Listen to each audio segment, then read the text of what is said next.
Uncle నమస్తే uncle. నమస్కారం అండి. ఏం పేరు? నా పేరు లక్ష్మణ్ సార్. లక్ష్మణ్ గారు ఏం చేస్తుంటారు? లక్ష్మణ్ గారు నేనండి సెక్యూరిటీ గార్డ్గా చేస్తుంటాను. సెక్యూరిటీ ఎక్కడ ఉండేది? ఎక్కడ మీరు? Durganagar, new Durganagar sir. దుర్గానగర్లో ఉంటుంది. ఏది అంబర్పేటే కదా? అంబర్పేట ఏరియా. ఓకే. సో మరి ఇప్పుడు అంబర్పేటలో ఎట్లా ఉంది బాబాయ్ మరి ఇక్కడ పరిస్థితులు, తాజా పరిస్థితులు? ఎందుకంటే ఇప్పుడు గవర్నమెంట్ మారిపోయింది. సో తాజా పరిస్థితులు ఎట్లా ఉన్నాయి రాజకీయాలు పర్వాలేదు సార్. బీజేపీ కిషన్ రెడ్డికి అనుకూలంగా ఉన్నాయి.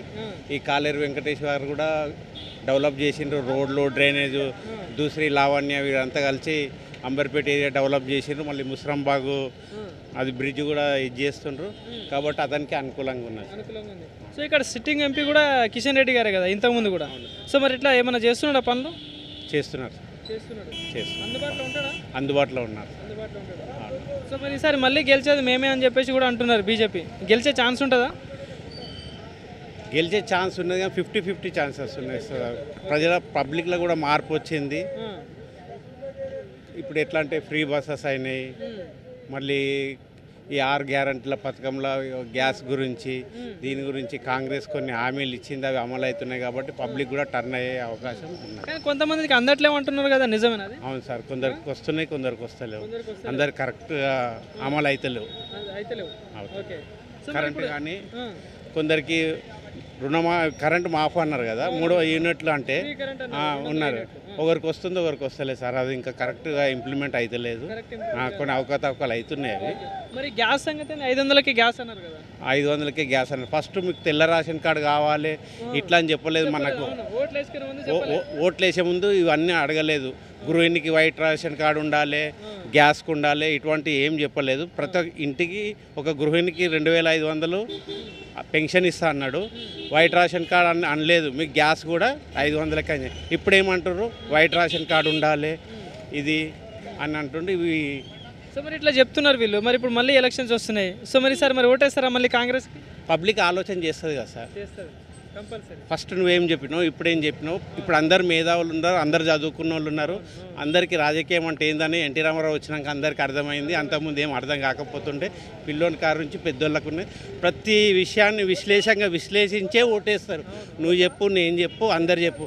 కిషన్ రెడ్డి చెప్పని, కాంగ్రెస్ చెప్పని, బీజేపీ చెప్పని, ఎవరు చెప్పని వాళ్ళ ఇదితో ఆలోచన చేస్తారు. పబ్లిక్ చాలా హుషారున్నారు సార్. కానీ బాబాయ్ మరి ఇంకోటి చూసుకుంటే ఇప్పుడు సెంట్రల్లో మోడీ పాలన ఉంది, 2 సార్లు అధికారంలోకి వచ్చిండు. సో మరి ఈసారి 3వ కూడా వచ్చే ఛాన్స్ ఉంటుందా?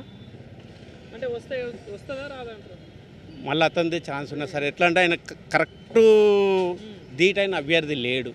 మోడీకి ధీటైన అభ్యర్థి లేరు. వీళ్ళది కుమ్ములాటలు ఉన్నాయి. కాంగ్రెస్ అంటే వాళ్ళది కుమ్ములాట ఉన్నది. ఇది బీజేపీకే మళ్ళీ కూడా ఛాన్స్ ఉన్నది. సో మోడీ పాలన అయితే బాగానే ఉంది, మీకు బాగానే ఉంది. కానీ జర కులపిచ్చి ఎక్కువ. రాముడు, దేవుడు అట్లా అందరూ ఒకటే, అందరు ఒకటే. నాదే అని అంటే ఇంకొకరు వీళ్ళు నారాజు.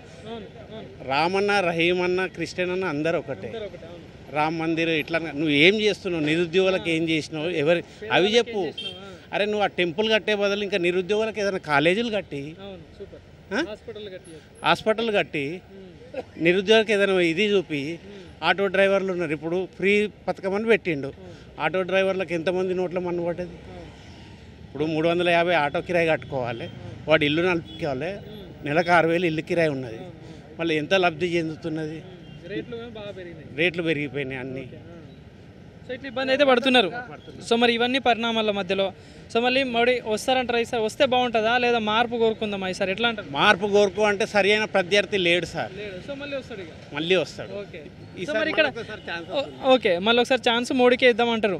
కానీ మరి ఇక్కడ సికింద్రాబాద్ నుండి పబ్లిక్ కూడా ఆలోచన చేస్తుంది. సరైన ధీట ఉంటే ఆడ కూడా మార్పు వస్తుంది, కానీ లేదు. సో మళ్ళీ మోడీయే. సో మరి ఇక్కడ సికింద్రాబాద్ నుండి చూసుకుంటే మరి ఇక్కడ ఉన్న సిట్టింగ్ ఎంపీ కిషన్ రెడ్డి గారు, సో మరి ఈసారి మళ్ళీ గెలిచే ఛాన్సెస్ ఉన్నాయా?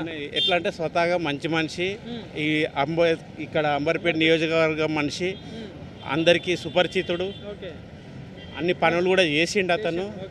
కాబట్టి దాన్ని బట్టి స్వతహాగా కూడా మనిషి చేస్తాడు. ఎవరు మనసు నొప్పియాడు, ఏదైనా పని అయినా ఏదైనా గర్వం లేదు, చేస్తాడు. కాబట్టి పార్టీ విధంగా చూడక మనిషిని చూసి ఓటేస్తారు. ఓకే బాబాయ్, థ్యాంక్ యూ, వెల్కమ్.